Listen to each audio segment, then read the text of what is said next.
Good morning and welcome to Southern Tier Gardening. My name's Eric. Today is July 20th and in today's video I kind of wanted to do a full garden tour, sticking to my normal sort of routine. I'll show you guys the gardens and show you guys what I've been harvesting this week. And specifically this morning, if you guys look and see this just mound of vines and leaves and healthy plants, these are my Cherokee tan pumpkins. I kind of wanted to talk in a little bit more detail about what's involved with growing and harvesting Cherokee tan pumpkins. So, I've talked to you guys before. I live in South Georgia. I grow in hardiness zone 8B. I have 2 in-ground garden plots. I garden year-round here. Each garden plot measures 15 by 25. So we can get started over here in my herb garden. I also call it my kitchen garden. Everything over here is in containers. Specifically today, I wanted to talk a little bit more about my 2 basils, because this is the time of year when basil is just growing and growing and growing like a weed, and I'm looking for things to basically do with it. I use basil obviously in in tomato basil salads. I make pesto. I use it in stir fries, salads. I dry. I have a food dehydrator, so I also dry a lot of my basil to save in containers throughout the year. So anyway, we can get started right here. This is my Italian basil plant, and I kind of wanted to talk to you guys. You can see how large this plant gets here. This is almost up to, it's probably about 3 feet tall. And when you harvest basil, to keep it growing like this, the number one thing you want to do is when your basil just starts to flower, you'll start to see these little flower buds on there. To keep your basil producing leaves, you have to prune off or pinch off these flowers. And you can see this is the new growth right there. And when you prune this off, you kind of want to just pinch it right there where it starts to meet the next leaves. See where these lower leaves are starting to form? And up here is the new growth. You just want to pinch that off with your thumb. Keep in mind, this part of the basil, in my opinion, with the young flower bud on there and these young leaves, this is the most delicious basil. When you come in and prune your basil plant, when you pinch these leaves off, this is the basil that you want to save to eat as fresh as possible. And people don't realize, but basil flowers are fully edible and they're delicious. You're just not going to see them in grocery stores because once you pick them, they turn brown pretty quickly. But when you come in and you prune your basil like this, you're obviously harvesting edible basil. So this is the basil that I like to use in my caprese salad, fresh eating. But the other, I'm just going to set these down here in the pot till I'm done with my video. I'll come back and get them. But the other time you want to prune basil is just to keep it to a manageable size. So what you don't want to do is you don't want to come up here and just pick off leaves.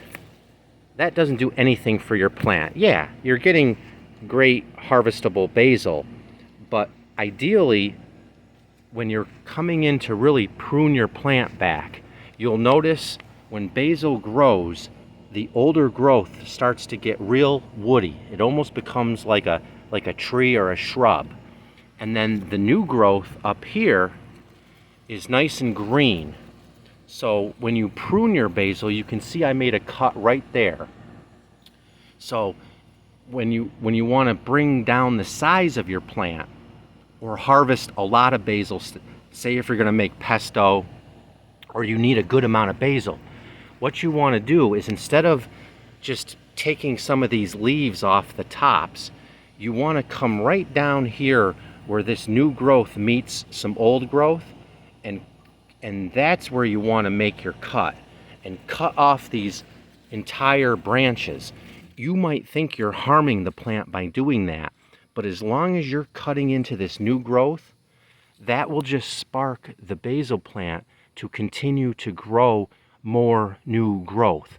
And it's actually beneficial for your basil plant. And that's how I basically maintain my basil to be able to harvest it throughout the season. Because if you just let this plant flower and it looks pretty, but that's signaling to the plant that it's done growing. It's trying to produce seed. So you want to remove the flowers and the seeds to promote or to spark the plant to grow, or to say to itself, I need to grow more vegetative growth. So that's just a quick tip with pruning basil. It's the same over here with my Thai basil. You can see I recently harvested a good amount of Thai basil. You can see where I've just cut, right back. All these stems are cut right back to the old growth. But within a couple weeks, this plant will just grow back fuller and larger because you're pruning it. You're keeping the flowers from going to seed. So it's signaling to the plant to keep growing. So those are just a couple quick basil tips that I wanted to talk to you about today over here in the herb garden. Another thing I've been doing recently with my basil, this is kind of cool. It's kind of a recent trend online, but basically a lot of people right now are making iced tea with their basil. And let me tell you, I tried one of the recipes. It's absolutely amazing. Super simple to make. Just look up on YouTube. I'm sure it's all over TikTok.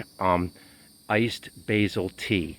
And you'll see it's a great way to use up basil this time of the year when it's just growing and you're wondering, how am I going to use all this basil?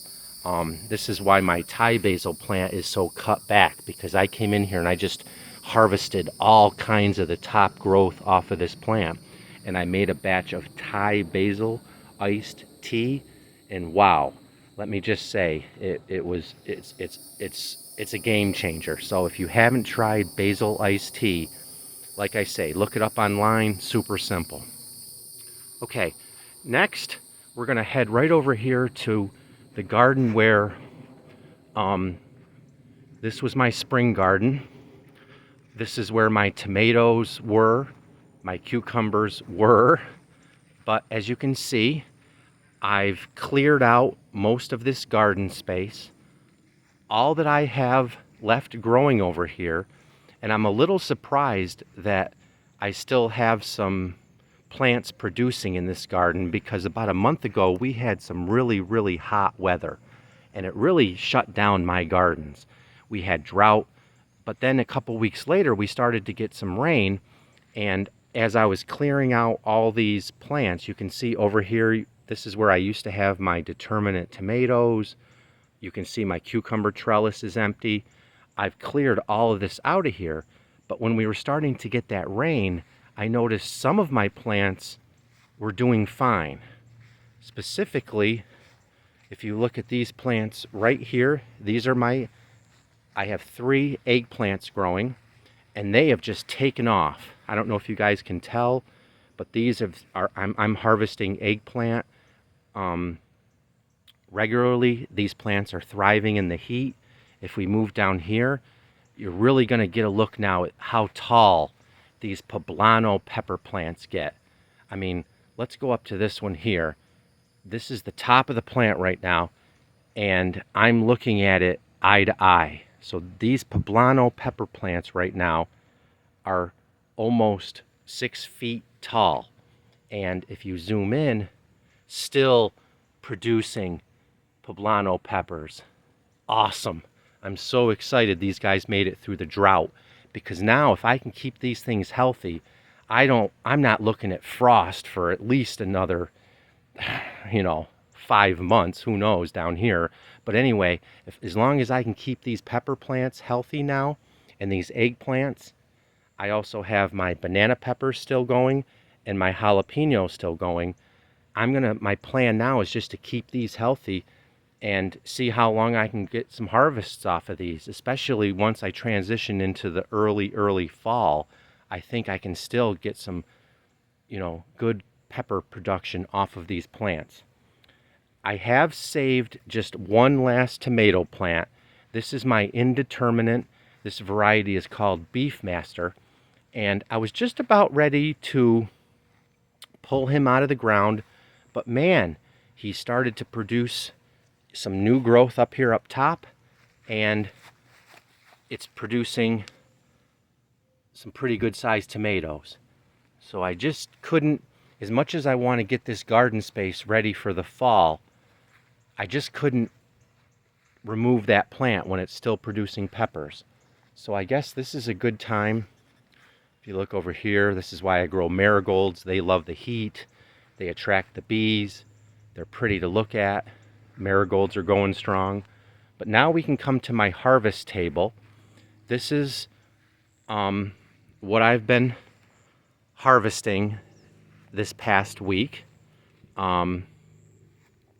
We can start, but what I was getting at, just to recap, I've decided this part of the garden, I've started to amend the soil and get it ready for fall planting, but I've decided to keep my pepper plants and one tomato plant and my eggplants going for a continued harvest. Now, if we look at the table here, this is what I harvested this week. This is a big bowl of some green tomatoes. These were some tomatoes that were still on the plants that I removed this week. The reason I keep these green tomatoes is I love to make a relish out of the last harvest of these green tomatoes that just aren't going to make it red. But what I make is, picture like relish, that's cucumber relish that you would put on your hot dogs or your hamburgers. You basically make the same recipe for relish, except instead of using cucumbers, you use diced green tomatoes. It's absolutely amazing. It's a great relish. It's a sweet relish, my recipe, and I use it on hot dogs and hamburgers. So I harvested those this week. I talked to you guys. I'm still harvesting eggplant. These two came off the plant just yesterday. Can't wait to put them on the grill. These are some poblano peppers that I left on the plant until they turned completely red. I've never had a fully ripened poblano. Typically, poblanos are eaten when they're a dark green, but I'm super excited I'm going to stuff these and put them on the grill this weekend. I'm harvesting lots of jalapenos. Once again, I've been letting a lot of my peppers this season stay on the vine until they're nice and red. And in this bowl, more peppers. These are some of my red cayenne peppers. You can see this is the plant that I have over there in my herb garden. I'm still harvesting lots of cayenne, and I'm still harvesting some small banana peppers. This is actually a banana pepper that was allowed to ripen to fully red. As long as we're talking about these red cayenne peppers, I've also been harvesting a lot of red cayennes and red jalapenos. I've been chopping them up and putting them in my food dehydrator, and that's what this is. This is some dried chili powder, and it's a combination of dried red jalapeno and dried red cayenne. And you can see you don't get much dust after you dry these fruits out, but I cannot wait. This is just homemade cayenne or chili powder. It's a blend of chilies, and I will be using this in my barbecue rubs, my chilies, jambalaya. Super excited about that. My okra, I started my video today showing you guys my row of okra and the flowers that they're producing, but I'm harvesting lots of okra. Just a beautiful vegetable, so healthy. And lastly, I did get some cherry tomatoes off of my last plant before I removed it this week, so this is the last harvest of cherry tomatoes for this season. And while we're at the harvest table here, I kind of wanted to show you, if you remember, this area of the garden was where I had all my determinate tomato plants. And if you remember, my determinants, they're the ones that all pretty much, all the tomatoes ripen at the same time. So you're almost overwhelmed with too many tomatoes because they're all ripe at the same time. So that's why people grow determinate tomatoes if they want to make like sauce or do canning. And that's exactly what I did this year. I harvested all my determinate tomatoes a couple weeks ago, and I just wanted to show you, this is what I do with them. This is a pint-sized jar of stewed tomatoes. It's been canned, and I use a water bath canning method, and I was able to put up, I got about 30 of these jars this year. So I've got 30 pint-sized jars of stewed tomatoes, and I save them for the winter months. I just love using tomatoes like that in chili, in minestrone soup. I use it in all kinds of pasta recipes. So super excited with my final tomato harvest this year. I was able to get some good stewed tomatoes, and I also gave a lot of tomatoes away this year, a lot more than I ever have before. But I just grew, if you guys have been watching my videos, you guys know I grew a lot of tomatoes this year. It's just been so rewarding to have tomato sandwiches, fresh salads, and also to be able to give so many away, and to be able to have some jars in the pantry for winter time. So the last thing on this table, you guys have seen these bad boys before. These are Cherokee tan pumpkins, and believe it or not, I harvested these 2 pumpkins a year ago. It was last July, and I did this as an experiment. These have just been stored in a cool, dark closet in my house all year, and these are just as good as when they were harvested. And that's why these pumpkins were such a valuable food resource for the Cherokee Indians, because they could grow these pumpkins, and then they could store them for months at a time without refrigeration or having to worry about keeping them cold. So I just kind of wanted to show you guys just how awesome these little pumpkins are. And I like to call them a winter squash. They taste more like a butternut squash than a pumpkin. The flesh is bright orange, and what I like to do with these is I like to cut them in half, scoop out all the seeds. I save all the seeds from these, of course, to plant next year, but scoop out all the seeds, and I put in a stuffing like you would stuff a green bell pepper with. Say you're making stuffed peppers. So you brown a little sausage, maybe some rice and some onion, whatever bell pepper, stuffed pepper recipe you use. Take that mixture and stuff them into these pumpkins. So you cut them in half, and you get 2, stuffed pumpkins. You bake them in the oven. Probably takes about an hour, 45 minutes to an hour for the pumpkin to get soft. Oh, absolutely amazing. The most delicious squash, in my opinion, that you'll ever eat. So yeah, that pretty much wraps it up for over here. So I'm just going to kind of continue to harvest peppers and hopefully a few last tomatoes and some eggplant for this season. But probably within another 2 weeks, this garden will be completely empty, and I'm going to be planting a warm season cover crop here next. Probably 2 weeks from now, I'm going to plant some Red Ripper peas. It's a variety of field pea that's just amazing for a cover crop. It's also an edible vegetable, but mainly I will be growing that crop to, in October, just grow the crop to till all that green material into the soil. So I'm really growing it as a soil amendment to improve the health of the soil, so it'll be ready to plant my fall garden in.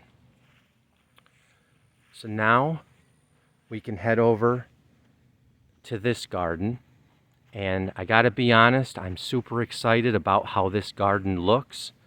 This garden is where I'm growing those Cherokee tan pumpkins that I just talked about.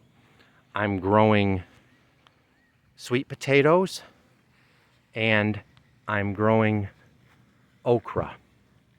So you can see my garden design. I have the Cherokee tan pumpkins kind of growing around the perimeter. These plants are doing great. You can see lots of flowers. I'm starting to get lots of little pumpkins forming. If you look in the middle, those shorter vines, those are all the sweet potato vines. I've talked to you guys about how they grow. They grow almost like a dense ground cover.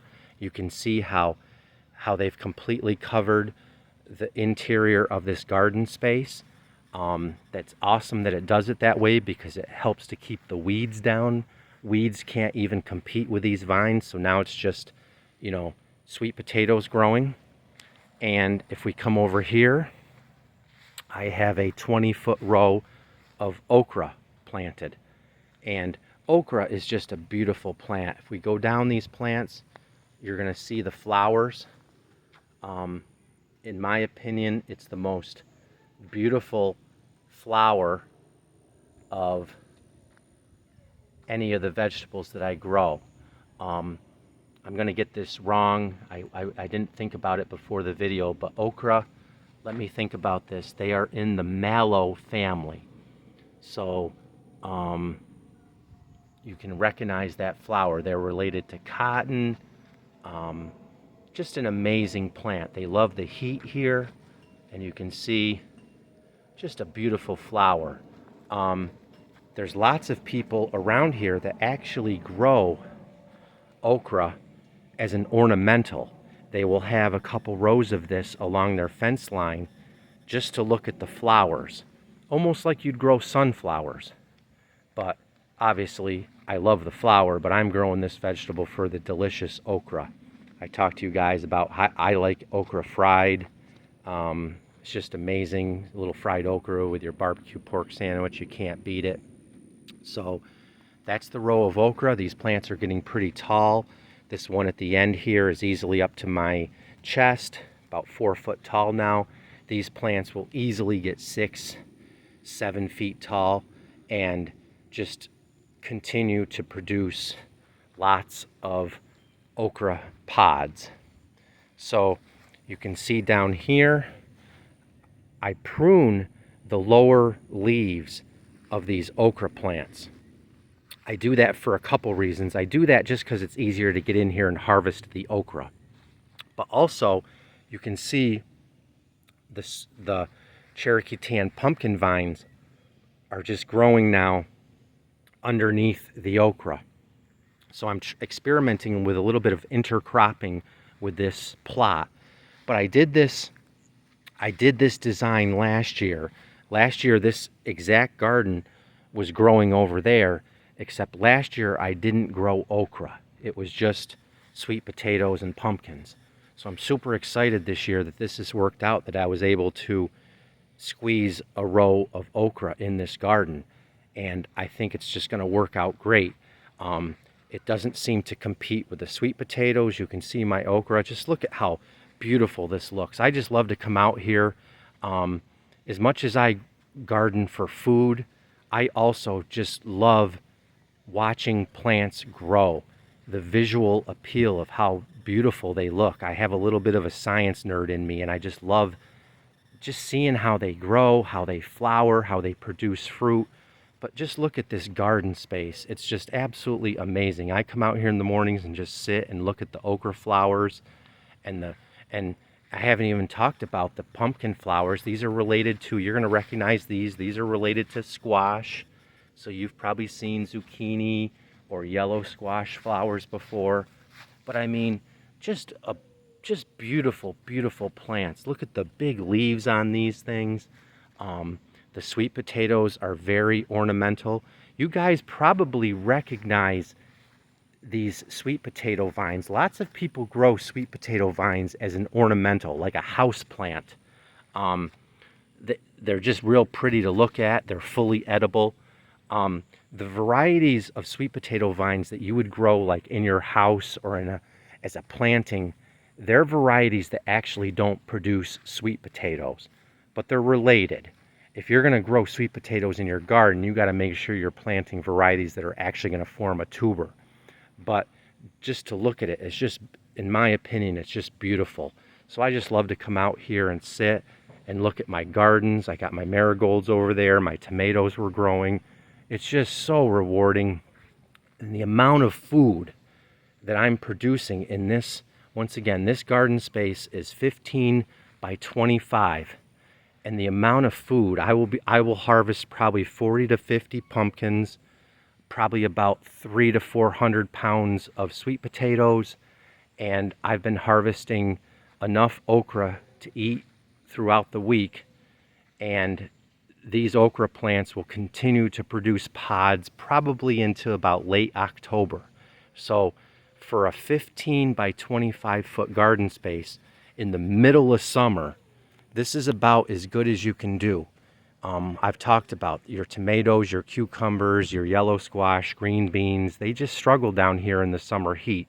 So that's why I really like to grow this garden, to take advantage of these months. It's a very low maintenance garden. Once it gets full like this, I don't have to do much weeding. I don't have to do much fertilization. I've talked to you guys. The only fertilizer I've added to these plants, now they're light feeders. They don't need a lot of fertilization to begin with. But all I've added to this garden soil is my own homemade compost. So just super excited about the gardens this year. It's about time for me to wrap it up. So I'm glad you guys joined me for today's garden tour. I hope you guys liked walking around with me and seeing what's going on in late July. So I hope you guys get something out of these videos. I know everyone gardens in different parts of the country, but hopefully there's some little tips and pointers you can get from how I do things. And heck, if you're gardening in zone 8, 7, or 9, this is how you do it down here in our semi-tropical heat and humidity. So anyway, I can't wait to see you guys next time. And once again, my name's Eric, and this has been Southern Tier Gardening.